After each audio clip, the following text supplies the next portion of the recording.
आज मान्यवर ओडिशार मुख्यमंत्री मोहन चरण माझी सार आज आमर विश्व प्रसिद्ध माँ बुढ़ी ठाकुराणी घट यात्रा को अस्थायी मंडप को दर्शन करने को आसते मांगर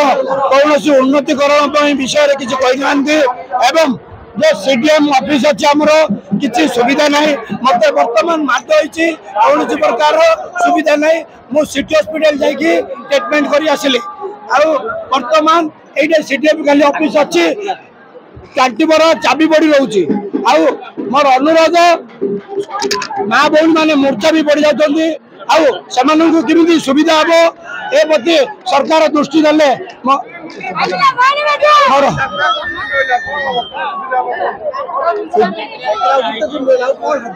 यात्रा वर्तमान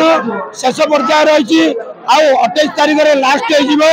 मांकर आमि शांति श्रृंखला माँ बुढ़ी ठाकुराणी